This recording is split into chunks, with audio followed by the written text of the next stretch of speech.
রাজবাড়ীর গোয়ালন্দে নুরাল পাগলার মাজারে হামলার সময় রাসেল মোল্লা নিহত হওয়ার ঘটনায় একটি মামলা হয়েছে। আসামি করা হয়েছে অজ্ঞাত 4,000 জনকে। নতুন এই মামলায় 2 জনকে গ্রেপ্তার করেছে পুলিশ। এই ঘটনায় এখন পর্যন্ত 2 মামলায় গ্রেপ্তার হলো 18 জন। মেহেদী হাসানের তথ্য ছবিতে প্রতিবেদন।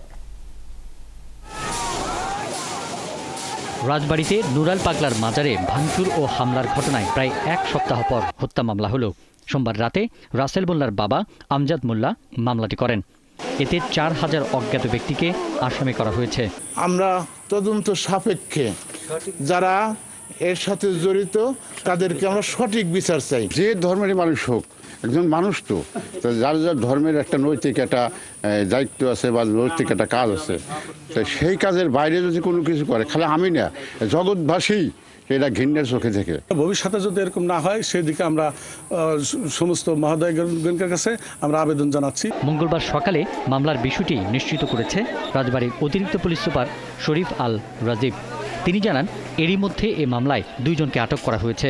তারা হলেন আব্দুল লতিফ ও আসলাম শেখ। আব্দুল লতিফ এলাকার একটি মসজিদের ইমাম। তো এই বিষয়ে বিস্তারিত তদন্ত চলছে। প্রতিটা অপরাধের এখানে মামলা হবে এবং যারা যারা জড়িত এবং এর পিছনে নেপথ্য নায়ক সবাইকে আইনের আওতায় আসতে হবে। এর আগে পুলিশের উপর হামলা ও সরকারি গাড়ি ভাঙচুরের ঘটনায় গত শুক্রবার গোয়ালন্দ ঘাট থানার এসআই সেলিমুল্লাহ মামলা করেন।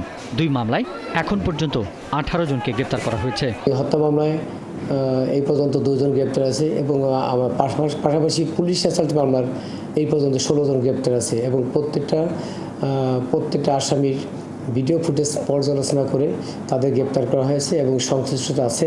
এদিকে এই ঘটনায় গোয়ালন্দ এলাকার বেশিরভাগ মসজিদের ইমাম গ্রেপ্তার আতঙ্কে আছেন। পিন্টু হাজং, 71।